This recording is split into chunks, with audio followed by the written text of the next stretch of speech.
जो भी पहले उत्पन्न होता है वही कारण होता है, वही कारण कहा जाता है, क्योंकि कारण से ही कार्य की उत्पत्ति होती है।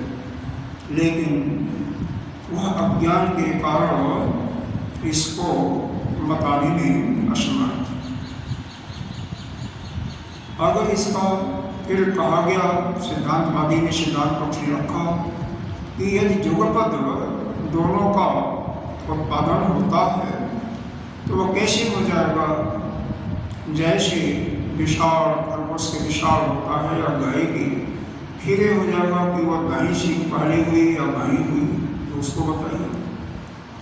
लेकिन जब किसी प्रमाण की इस चीज को कि कारण में कौन पहले उत्पन्न हुआ, फिर उन्होंने वृक्ष और अंकुर का दृष्टांत दिया, तो उसमें भी बिना किसी प्रमाण के तो उसकी सिद्धि नहीं होती।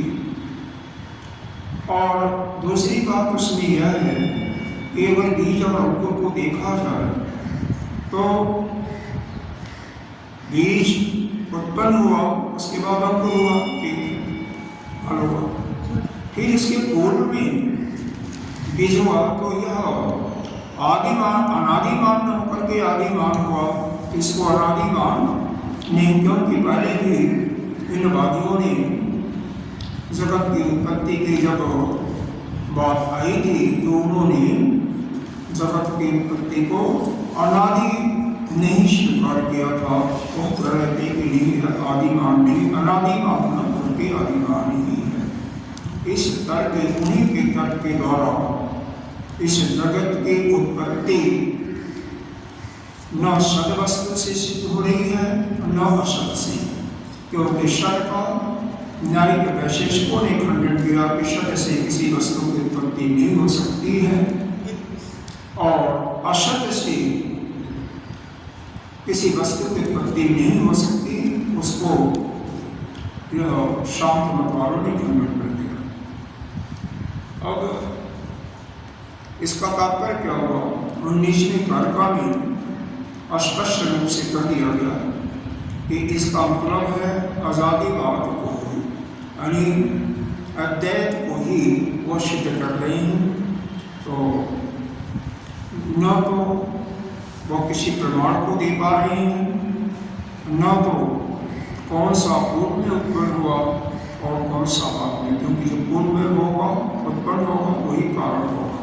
तो इसके अनुपस्थिति में आजादीवाद का ही वह प्रकाशन कर रहे हैं। तो इसी के और जड़ करने के लिए अगले कारिका 21वीं कारिका लाई जाती है।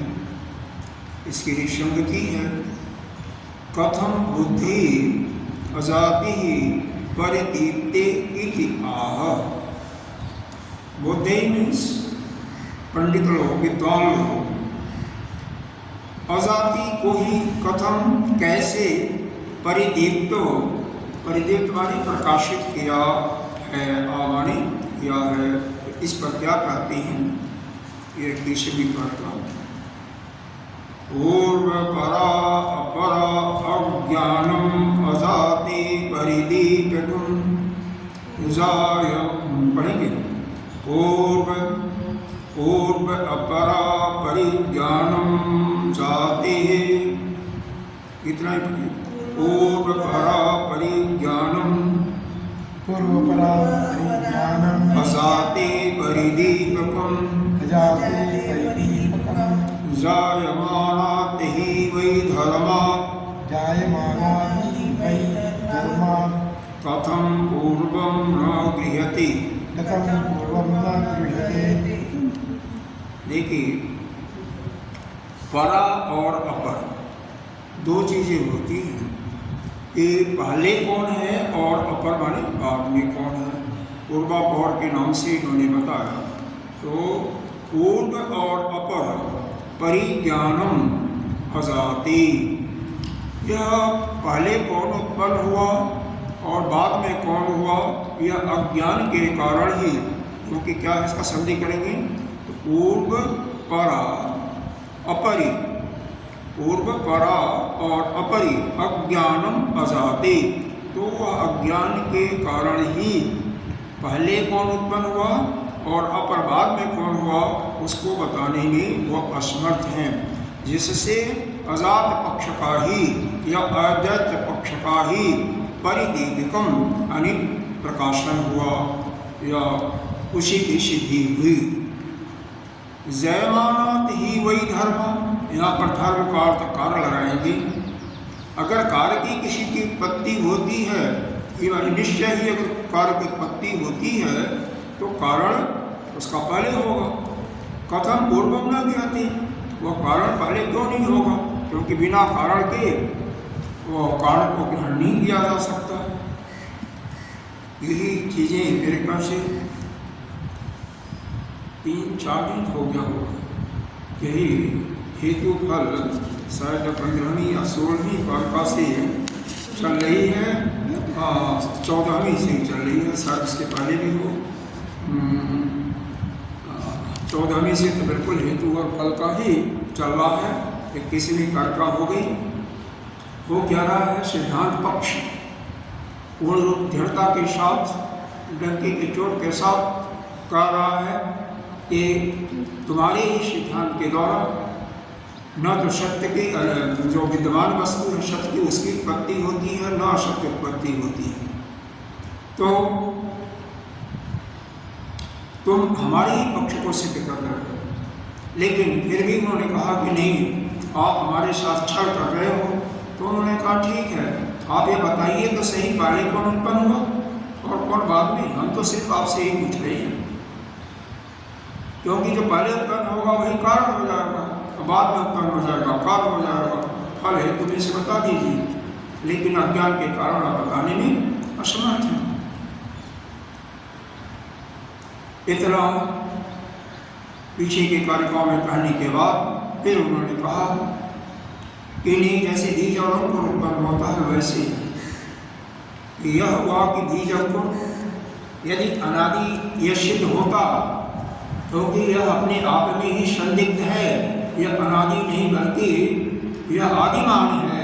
तो जब अनादि नहीं है तो बिना किसी प्रमाण के यह कैसे सिद्ध हो सकता, यह इसकी स्थिति नहीं हो सकती। इसलिए तुम्हारा यह जो कहना है कि हेतु पहले उत्पन्न हुआ, यानी धर्मधन पहले उत्पन्न हुआ, या फल मतलब शरीर पहले उत्पन्न हुआ, क्योंकि इन दोनों में से कौन पहले उत्पन्न हुआ इसको बताने में आप अपने अज्ञान के कारण असमर्थ हैं।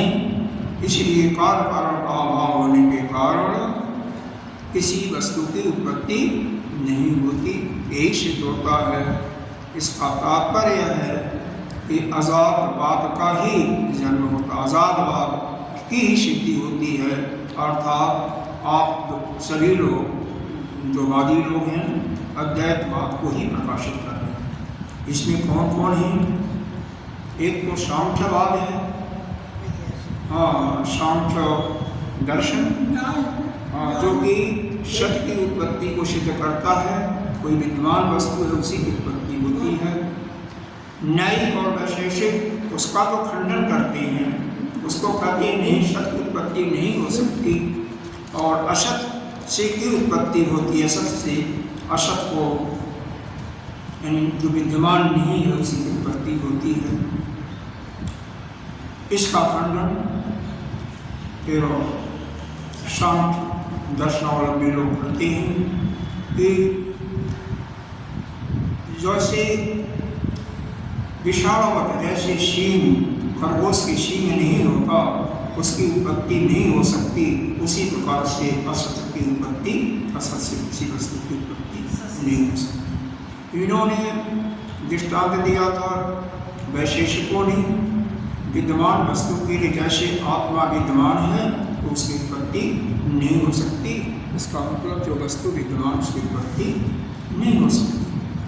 तो इस प्रकार से यह 2-3 वैद यह दैत को मानने वाले हो गए वादी, चौथे पांचवें यह दूसरी बौद्ध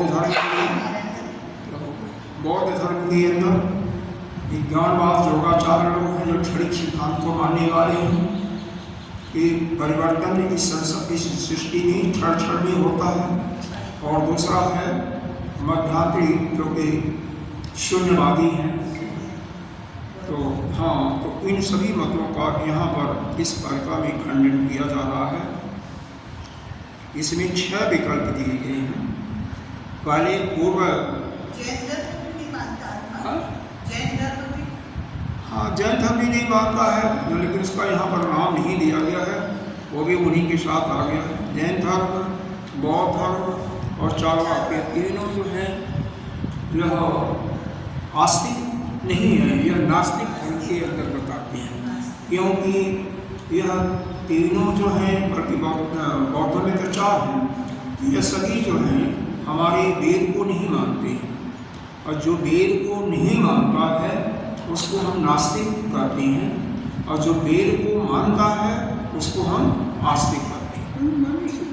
हाँ, वेद को मानने वाले 6 दर्शन हैं। पहला है न्याय दर्शन, जिसके प्रणेता गौतम ऋषि जी हैं। दूसरा है वैशेषिक दर्शन, जिसके विजेता कणाद ऋषि हैं। यदि न्यायिक और वैशेषिक वेद को तो मानते हैं, लेकिन ईश्वर की सत्ता को नहीं स्वीकार करते, तो उनको नास्तिक नहीं आस्तिक कहा जाता है। क्यों? हमारे वेद को तो मानते हैं। तीसरा है शांतवादी। शांतवादी भी यह भी ईश्वर की सत्ता को तो नहीं मानते हैं, लेकिन इनका पुरुष और प्रकृति की पूरी सृष्टि की उत्पत्ति पुरुष और प्रकृति से होती है। पुरुष अनेक हैं, मतलब कि वास्तव में वेदांत क्या कहता है? पुरुष एक है। और इन क्योंकि सभी के अंदर एक ही आत्मा है, और इन मानते हैं कि नहीं अलग। तो तीसरा दर्शन यहाँ पर शांत दर्शन हुआ, जिसके वह हैं कपिल मुनि जी हैं। अब यहाँ पर थोड़ा सा भेद है कि कपिल भगवान हुए थे वह हैं या दूसरे हैं। तो ज़्यादा दर्शन नहीं करते, नहीं वह नहीं बल्कि दूसरे हैं। जैसे कि 5वां है पूर्वमीमांसा।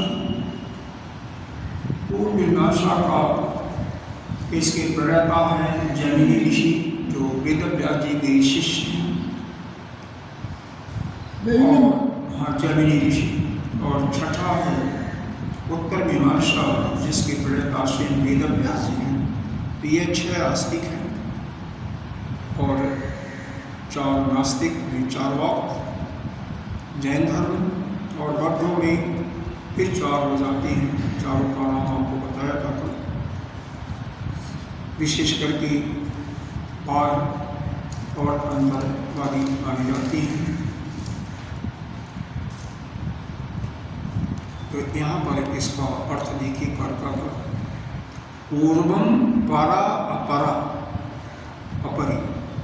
पहले दोनों में जो हेतु और फल है, कौन पहले हुआ और कौन बाद में हुआ। अज्ञानम अजाति, अज्ञान के कारणवश इसको आप सिद्ध नहीं कर पा रहे हो कि पहले धर्म हुआ या पहले शरीर हुआ, या हेतु फल प्राप्त काम चल जाएगा। इससे आप आजादी को ही, आजाद पक्ष को ही परिदीपकम, इसी को प्रकाशित कर रहे हो। यहाँ पर 3 कोण हैं। पहले कारिका मैंने बताया ना 3 विकल्प। पहला हो गया कि परशे, पर और अपरि। अच्छा, पर और अपरि का थोड़ा सा अर्थ, मतलब जो अपने आप उत्पन्न होता है, यानी स्वतः परतः। आपने कहीं पढ़ा होगा कि जो स्वतः वस्तु उत्पन्न होती है, और दूसरा अपरि, जो परतः दूसरे के साथ उत्पन्न होती है, दूसरे के कारण से उत्पन्न होती है। और भाष्यकार ने फिर तीसरा ले लिया है कि न तो पर से उत्पत्ति होती है, न पर दोनों मिलाकर के भी उत्पत्ति नहीं हो सकती। और फिर अंतिम पंक्ति में भी 3 लिया गया, जायमानात ही वही धर्मा, किसी कार्य की उत्पत्ति निश्चित रूप से तभी होती है जब उसके कारण की उत्पत्ति होती है, क्योंकि बिना कारण के कोई कार्य नहीं होता। इस पंक्ति में भाष्यकार जी ने फिर इसका विश्लेषण 22वें श्लोक में किया हुआ है, तो 22वें कारका में किया हुआ है, तो हम 22वें कारका में ही इसके विस्तार में जाते हैं। यहाँ पर हेतु फल के रूप में इसको हम भाष्य के अनुसार ही चल देते हैं। जत एतत् हेतु फल, इसका भाष्यकार का जत एतत्, जत है, जत के बाद एतत् है, एतत् हेतु फल पूर्व अपर परिज्ञानम परि अज्ञानम तत् च एतत् अजाते परिदीपकम अवबोधक इति अर्थ। यहाँ पर यह बताया, देखो जत माने यह, एतत् जो, हेतु और फल के पूर्वापर, यानी पहले कौन उत्पन्न हुआ और बाद में कौन हुआ, परिज्ञानम, यह जो अज्ञान है, यह जो आप अज्ञान के कारण, तत् एतत् अजाते, इस अज्ञान के कारण आप अजात को ही प्रदर्शित कर रहे हैं, परिदीपकम और बोधकम इति अर्थ। इसका अभिप्राय यह है कि आप इस चीज को बताने में असमर्थ हो कि हेतु पहले उत्पत्ति हुई या फल की पहले उत्पत्ति हुई, क्योंकि इसका निश्चय आप अपने ही अज्ञान के कारण नहीं कर पा रहे हो, इसलिए आप अजात मत को ही प्रकाशित करो। जायमानो ही चेत धर्मो गृह्यते, कह रहे हैं जिसकी उत्पत्ति धर्म माने कार्य, यहाँ पर धर्म का अर्थ कार्य होगा। कार्य की उत्पत्ति को यदि हम ग्रहण करते हैं, कैसे ग्रहण करेंगे, क्योंकि उसके पूर्व में कारण की उत्पत्ति होना जरूरी है। तस्मात् पूर्वम कारणम न ज्ञाते, क्योंकि उसके पहले आपको कारण ग्रहण करना पड़ेगा कि पहले कारण की उत्पत्ति हुई, फिर कार्य की उत्पत्ति होती। बिना कारण के कार्य की उत्पत्ति नहीं होती है। अवश्य ही जामानस्य गृहीत्र तत्, यहाँ पर तज जनकम गृहीतव्यम, अवश्य ही उत्पत्ति का कारण अगर कोई उत्पत्ति होती है तो उसको अगर ग्रहण करते हैं तो तत् जनकम गृहीतव्यम, तो उसका जो जनक होता है, यानी जहाँ से वह वस्तु उत्पन्न होती है, उसको भी ग्रहण करना चाहिए। मतलब यह है कि उसका कारण का जानकारी होना चाहिए, कौन सा कारण है, किस कारण से उत्पन्न हुआ।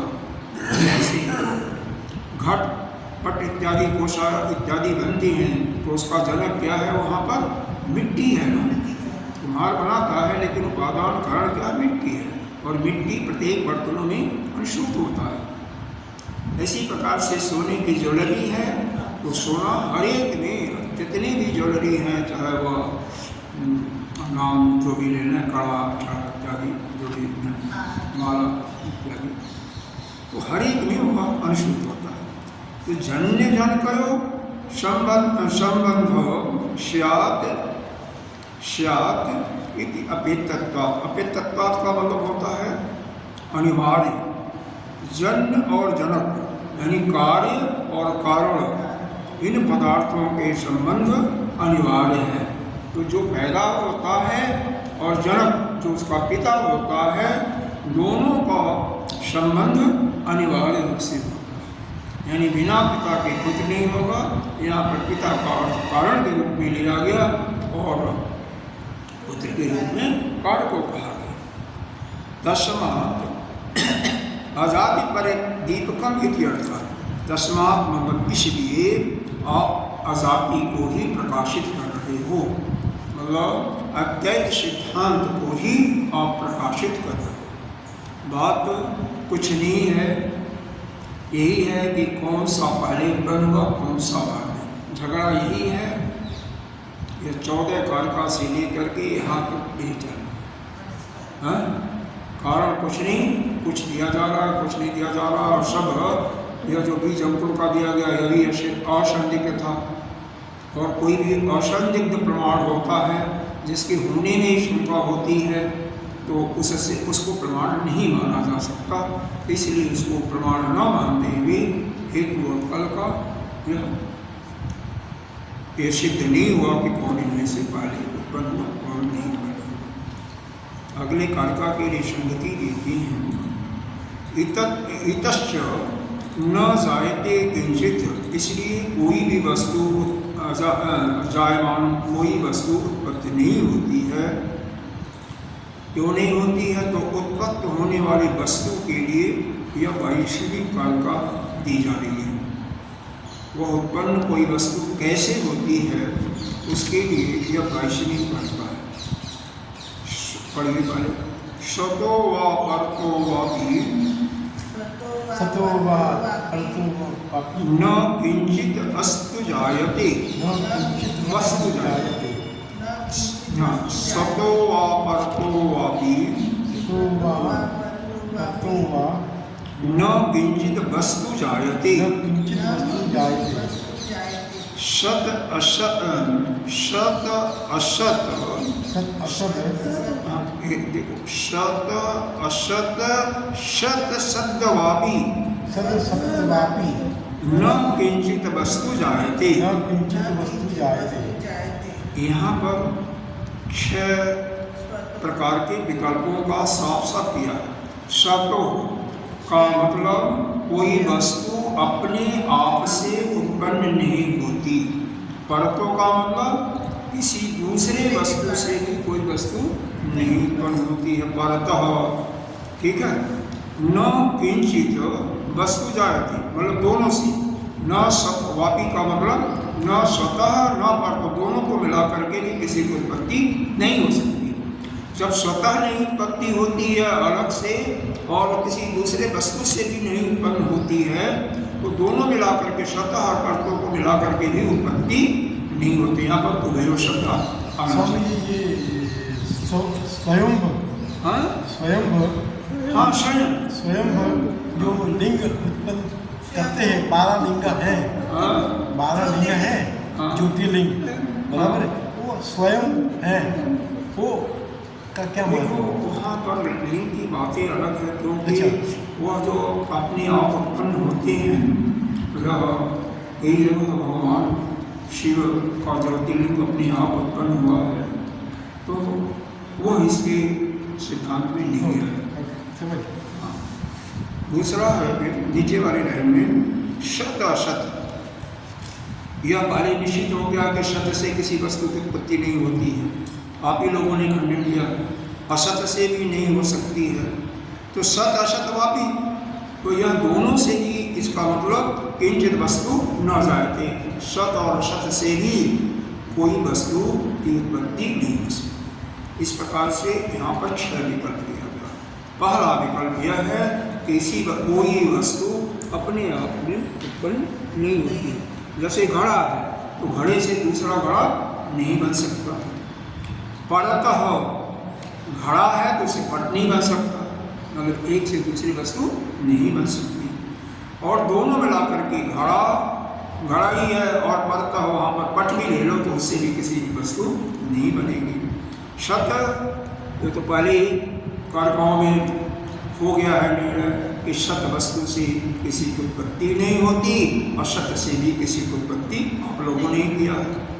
और शत असतवादी, शत और असत दोनों मिला दो तो भी किसी वस्तु की, किंचित वस्तु न जायते, किसी वस्तु की उत्पत्ति। दोनों के लिए वहाँ पर उभयों के अर्थ में आया, यहाँ पर दोनों के अर्थ में आया, दोनों को, क्योंकि 6 विकल्प है ना, तो सत असत, देखो यहाँ पर देखो सत असत आ गया, फिर आगे है सत असत, इसीलिए कि कर्क में सत असत वापी किंचित वस्तु न जायते, अन्य करोगे तो बात नहीं आ जाएगा, जायते के बारे आ जाएगा। अब इसका भाष्य थोड़ा सा लंबा है लेकिन बहुत आसान है। सतः परतः उभयतो, अब यहाँ पर भाष्यकार ने इसको स्पष्ट किया है। स्वतः परतो उभयतो, परतः उभयतो वह सद असत, सद असत व न जायते। देखो सत असत, सद असत व, इसका अर्थ पहले दे दिया। स्वतः परतः उभयतो, इसका अर्थ पहले दे दिया। न जायते यानी स्वतः वस्तु से, अपने से, परतः यानी दूसरे से, अथवा दोनों से भी, और फिर सत से, असत से, अथवा सत असत रूप से किसी वस्तु की, किसी थर्ड वस्तु की उत्पत्ति नहीं, किसी प्रकार इसका जन्म होना संभव नहीं है। केचित अपि प्रकारेण जन्म ऊपर न है, न संभवती, किसी भी प्रकार से किसी वस्तु की उत्पत्ति संभव नहीं है। ये तो मेरे ख्याल से आप लोगों को तो याद हो गया होगा, क्योंकि एक ही चीज़ है, कोई खास नहीं है।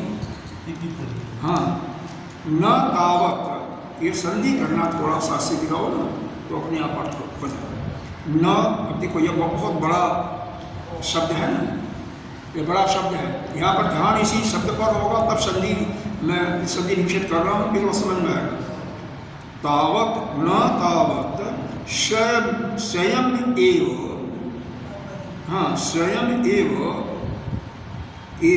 अपरि निष्पन्नात् स्वतः स्वरूपात् स्वयं एव जायते, इस प्रकार से संधि होगी। क्या है, अब इसमें क्या दिया, पहले दृष्टांत दिया है तो दृष्टांत का अर्थ पहले करना पड़ेगा। जठा घटः तस्माद् एव घटात्, जैसे घट से किसी दूसरे घट की उत्पत्ति नहीं हो सकती, स्वतः उत्पत्ति नहीं होती। एक घड़ा है, उसे तोड़ करके दूसरा घड़ा नहीं बना सकते। उसी प्रकार से कोई वस्तु स्वयं, हाँ तावत मतलब यह तावत का यहाँ जथा आया ना तो वहाँ पर तावत हो जाएगा। उसी प्रकार से स्वयं अपनी कोई वस्तु है तो अपनी जो पूर्णता उसका है, जो वस्तु की पूर्ण है, उससे उत्पन्न दूसरी वस्तु दूसरे घड़ा को उत्पन्न नहीं कर सकती। या कोसा कोई है, उससे दूसरा कोसा कोई उत्पन्न नहीं हो सकता।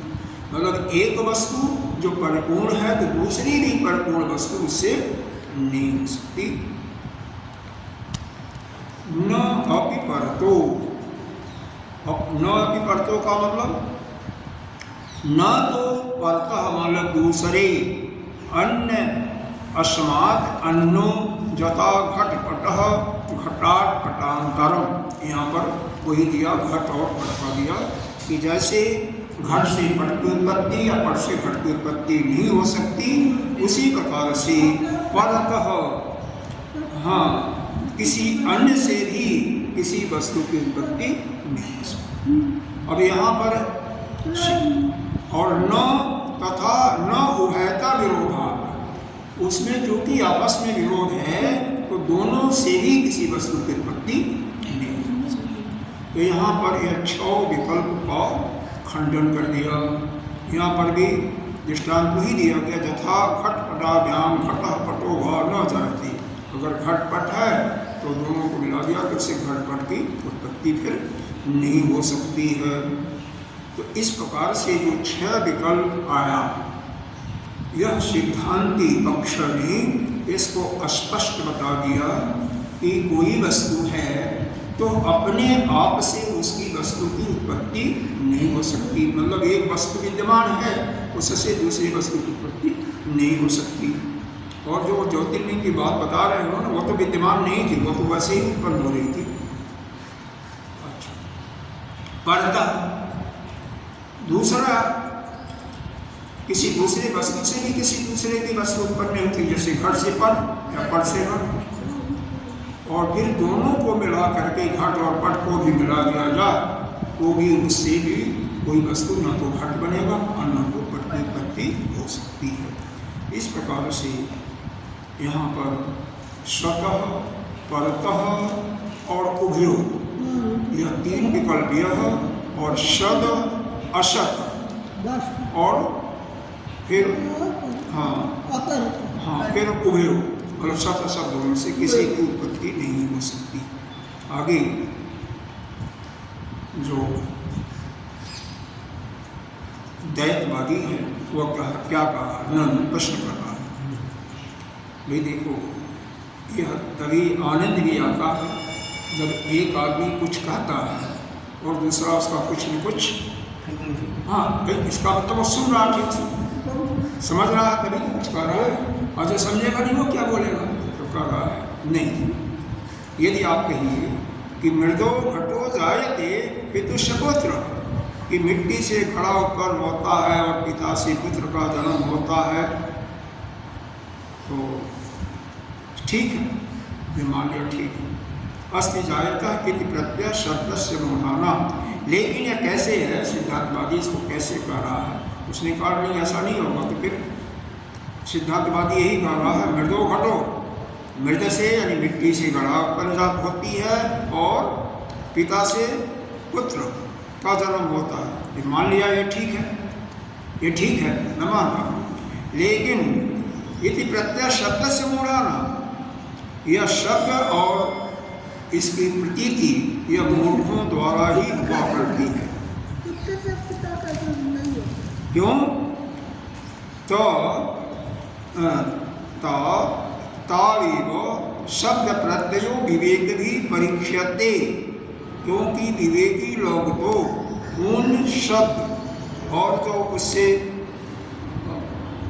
प्रत्यय उत्पन्न होता है उसके प्रतीति जो होती है, सत्य हो या मिथ्या हो, किम सत्यमेव तावत निषेधि या मिथ्या हो, जावता परीक्षमाणे शब्द प्रत्यय विषय, मतलब जब तक उसकी वह परीक्षा नहीं कर लेती।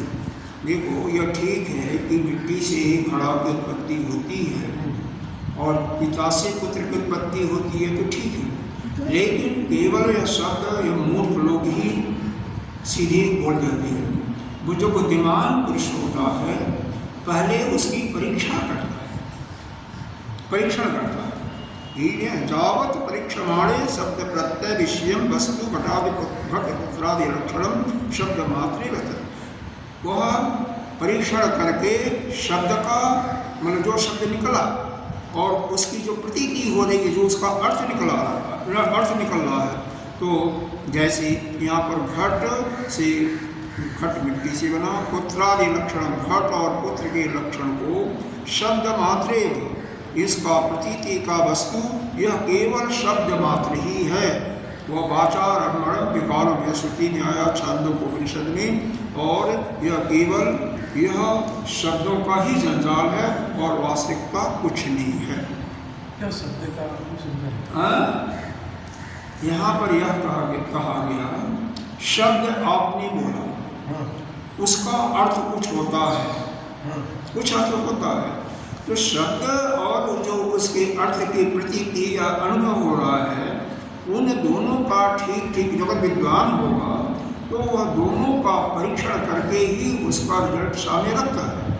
जैसे कि पिता का पुत्र, हाँ पिता पुत्र का उसी का हमारा जन्म हुआ, वही शब्द हो, हाँ वही दृष्टांत चल रहा है, हाँ उसी दृष्टांत को यह बता रहे हैं। हाँ। जो द्वैतवादियों का कथन है कि नहीं जी पिता से पुत्र की उत्पत्ति होती है और फिर जो है आपका मिट्टी से घड़े की उत्पत्ति होती है, इन्होंने कहा कि बिल्कुल ठीक है, सिद्धांतवादी का कि बिल्कुल ठीक है, उत्पत्ति होती है का, लेकिन फिर यह कहा यह मूढ़ जो पुरुष होता है, मूर्ख, हाँ ऐसा शब्द और उसका जो प्रतीति जो अनुभव होता है ऐसे सीधे सीधे बोल देता है।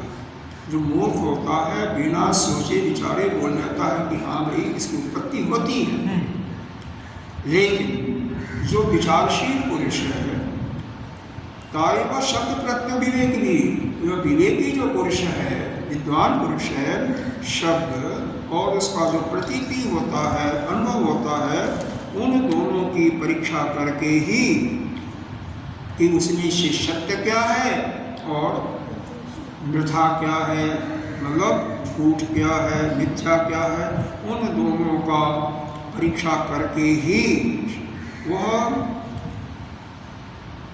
शब्द और उसकी प्रतीति का विषयभूत घट या पुस्तक या पुत्र उसको मानता है। लेकिन यहाँ पर तो वह केवल एक शब्द का शब्द और उसकी प्रतीति का एकमात्र है, जैसा कि श्रुति में बताया हुआ है कि विचारा वाचारम्भणम विकार। तो ऐसा कर करके इन्होंने उसको खंडन कर दिया, उनके मत को खंडन कर दिया। नहीं समझना, उस खंडन कर दिया, समझे को पिता का मतलब पिता ने इन्होंने कर दिया, इन्होंने सिद्धांती पक्ष ने उनके विचार को नहीं माना। क्योंकि इन्होंने यह कहा मूर्ख तो केवल शब्द और शब्द के जो अर्थ की प्रतीति होती, जो अनुभव होता है, उससे ही वह बिना सोचे विचारे कह देते हैं। लेकिन जो विवेकशील पुरुष हैं उसका दोनों का परीक्षा करते हैं, और परीक्षण करने के बाद उसमें से सत्य क्या है और मिथ्या क्या है, और शब्द मिथ्या का परीक्षण करने के बाद ही कहते हैं। नहीं तो यह वाचारम्भणाम के वाचारम्भणाम जो श्रुति छांदोग्योपनिषद में कहा गया है, वैसे ही यह हो जाता है। तो उसमें परीक्षण क्या?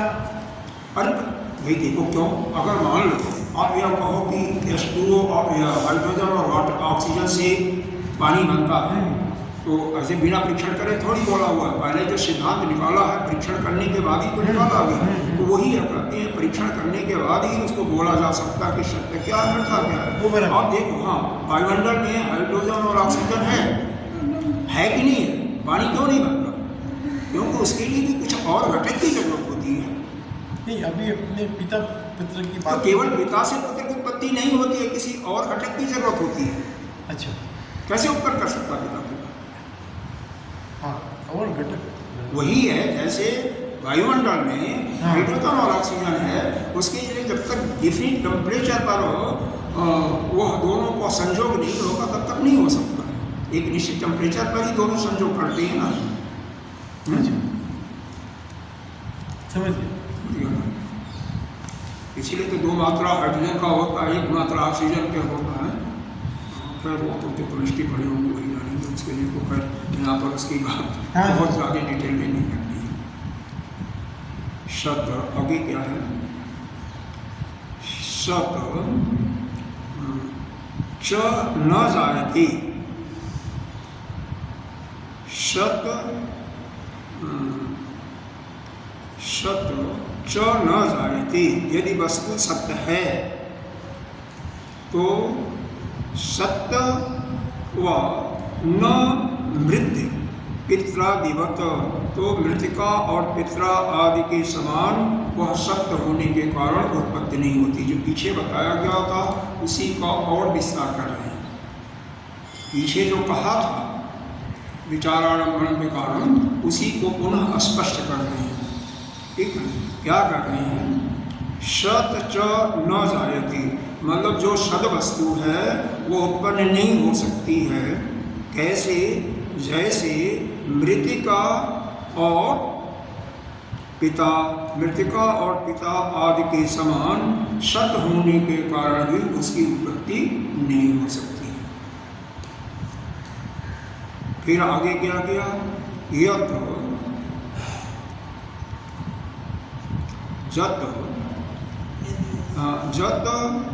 असत तथापि न जायते असत्वादेव सदृशादिवत। फिर उसके बाद यदि असत वस्तु है, असत पदार्थ है, तो उसकी भी उत्पत्ति नहीं हो सकती है। असत वादेव आदेव, जैसे कि शस्य के खरगोश के विषाण की भांति, मतलब खरगोश की सींग नहीं होती है, उसी प्रकार से उसकी, यह तो पहले सिद्ध किया जा चुका है, पहले इस पर बहुत विचार हो चुका है, वही चीज़ें उन्होंने ही खंडन किया है। देखो इसमें सिद्धांत पक्ष से कुछ नहीं कर रहा है, यह तो उन्हीं के शब्दों को यहाँ पर ला रहा है, उन्हीं के शब्दों को। एक ने दूसरे के मत को खंडन किया, दूसरे ने पहले वाले के मत को खंडन किया, वही चीज़ यहाँ पर लिखा गया है। यहाँ पर तो आपने ही खंडन किया एक दूसरे को और उसी को उन्होंने नहीं किया कि सत्य है तो उसकी उत्पत्ति नहीं होती, और इसमें भी तो वही विकल्प है, असत्य है तो भी नहीं हो सकती, सत्य की उत्पत्ति दिया वही पिता पुत्र का और मृतिका का, और इसका असत्य का दिया तो यहाँ पर जैसे खरगोश की सीख नहीं होती। तो विरुद्ध अस्य एक असंभवात्, इसलिए आपस में विरुद्ध होने के कारण सत और वस्तु दोनों की उत्पत्ति नहीं हो सकती, क्योंकि यह विचारधारा दोनों के एक दूसरे के बिल्कुल विरुद्ध होती है। अतः न कंचित वस्तु जायत इति सिद्धं, इसलिए किसी वस्तु की उत्पत्ति नहीं होती है, यही सिद्ध है। देखो अब दो बैठे हैं, हमेशा जब शास्त्रार्थ होता है, यह शास्त्रार्थ है, ठीक है, शास्त्रार्थ का निर्णय किस पर होता है, जो कि जिसका प्रमाण ठोस होता है, प्रमाण दोनों पक्षों को मान्य होता है, उस प्रमाण के आधार पर ही एक की सिद्धि हो गई, दूसरा अमान्य। तो एक पक्ष ने, वादी ने जैसे कुछ कहा, प्रतिवादी उस पर आरोप लगाता है, फिर वादी अगर सक्षम है तो उस आरोप को दूर करता है, कोई दृष्टांत दे करके, कोई प्रमाण दे करके, उसको उनके सिद्धांत को खंडन करके अपने सिद्धांत पर करता है।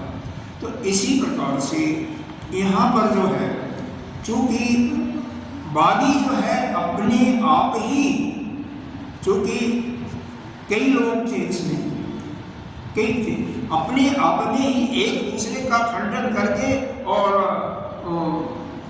अपने आप ही फेल हो गए थे, अपने आप ही। भाई वैशेषिकों ने, न्यायिकों ने खंडन किया सांख्य मत का, और शांत वालों ने इनके मत का खंडन किया, तो वही चीज यहाँ पर लिखा जा रहा होता है। फिर उसमें रह कहाँ गया मुझसे दिखाने, हाँ, अपने आप ही तो आप दोनों ने खंडन कर दिया एक दूसरे को, आपने उनके मत का, उन्होंने अपने मत का, और यहाँ पर मान लो न्याय करने के लिए बैठे तो हम आप ही दोनों की बातों को दोहरा रहे हैं, बस और क्या है। और अपने मत की सिद्धि हमेशा यही होता है कि हमारा मत सिद्ध होगा, बस। विशेष करके यहाँ पर जो विशेष जोड़ दिया जा रहा है कि यह आजाद मत सिद्ध हो गया, बस। और सिद्ध इसीलिए हुआ कि ये करने वाले आप ही दोनों हैं, हमने कुछ नहीं किया, हमने न आपका विरोध किया, न आपको शाबाशी दी, हम तो बिल्कुल शांत रहे, लेकिन आपने उनके मत को खंडन किया और आपने आपके मत को खंडन किया।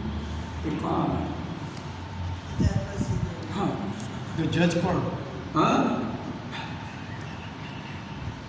ऐसे ही है, वो भी जज जा रहा है, मतलब फिर भी यहाँ जज ही है, क्योंकि शंकराचार्य जी उसमें सबसे माने जाने थे।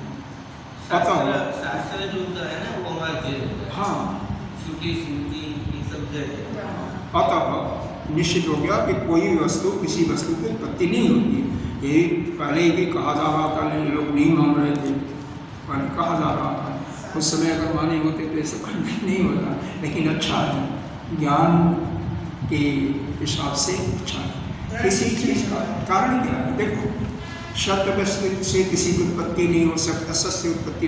बारंबार सुनने से एक ही चीज़ को मेरे ख्याल से हम लोग सुन रहे हैं 5-7 दिन से, तो अपने मन में एक अंतःकरण में दृढ़ता पैदा हो जा रही है कि इस जगत में किसी वस्तु की उत्पत्ति है ही नहीं है।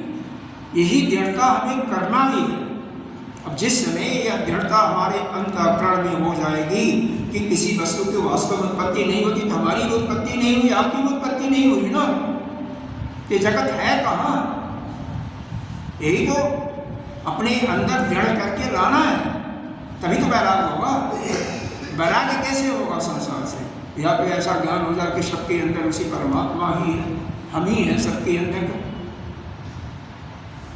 तभी भय भी जाएगा और वैराग्य भी होगा।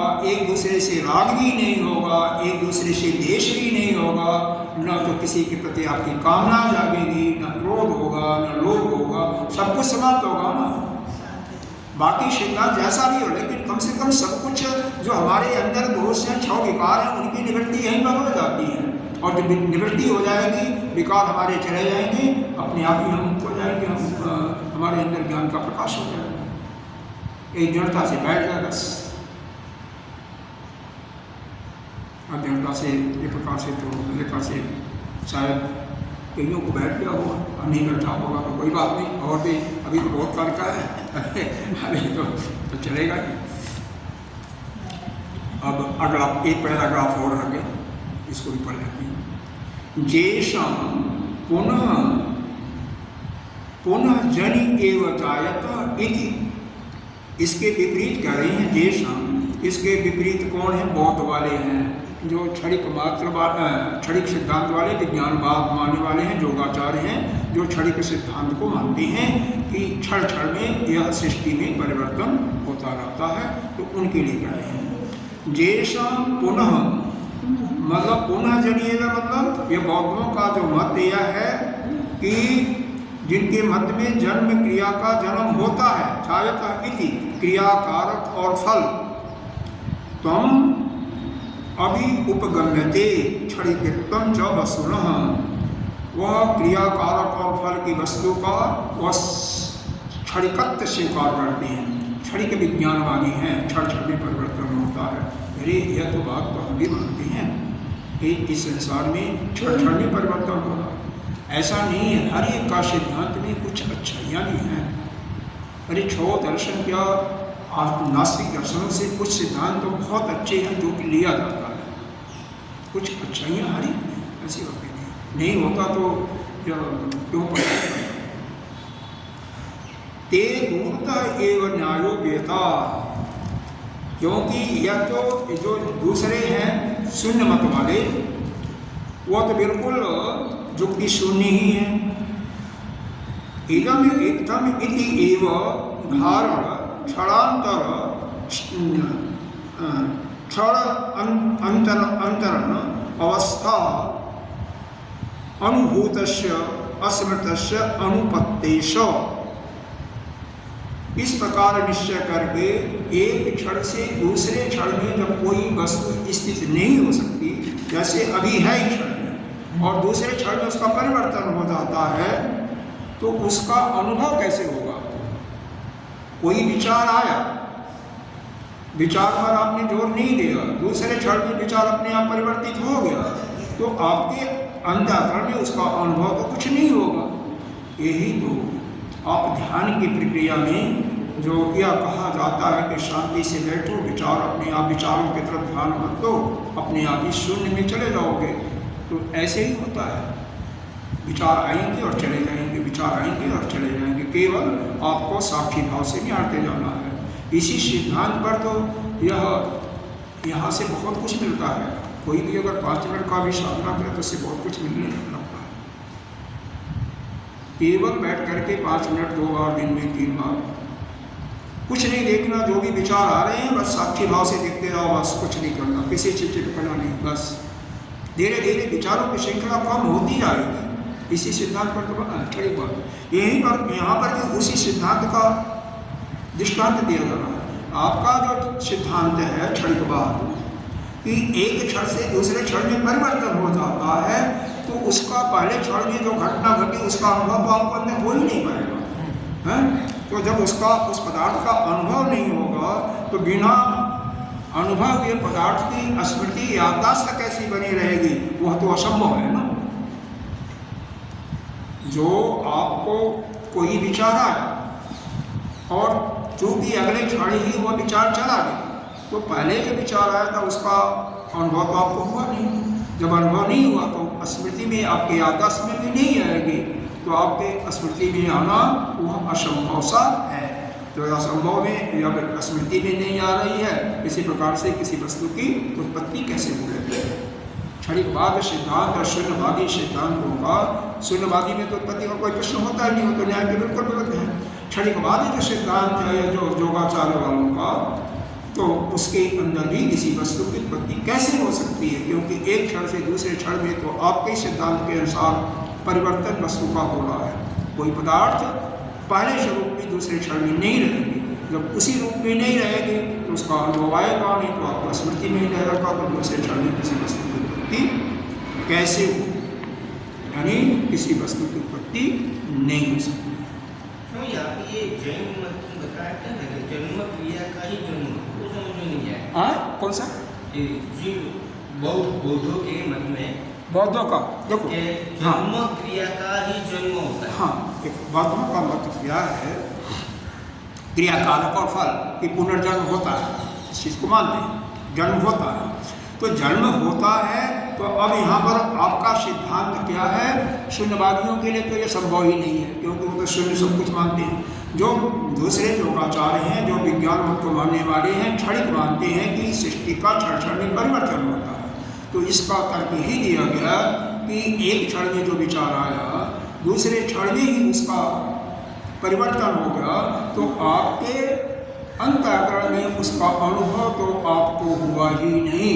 जब आपके अंदर अनुभव नहीं हुआ तो आपके स्मृति में भी वह बात आई नहीं, तो उससे कैसे किसी वस्तु की उत्पत्ति संभव है। और यहीं पर जाकर के उनके मत का मैं खंडन कर दिया। इसका तात्पर्य निकाला कि इस सृष्टि में किसी वस्तु की उत्पत्ति होती ही नहीं, अर्थात अद्वैत सिद्धांत ही सत्य है। तो अनुभव आया तो उत्पत्ति होती है, उसका मतलब ये फिर सोचते हैं उसमें क्या सोचते हैं, क्या बात है, जब वह होता ही नहीं तो फिर कैसे होगा। इस प्रकार से सिद्धांतों का खंडन कर दिया। और बाकी अब अगले कार्य का विचार हम कल करेंगे। इस समय कार्य का समय भी हो गया, क्योंकि देखो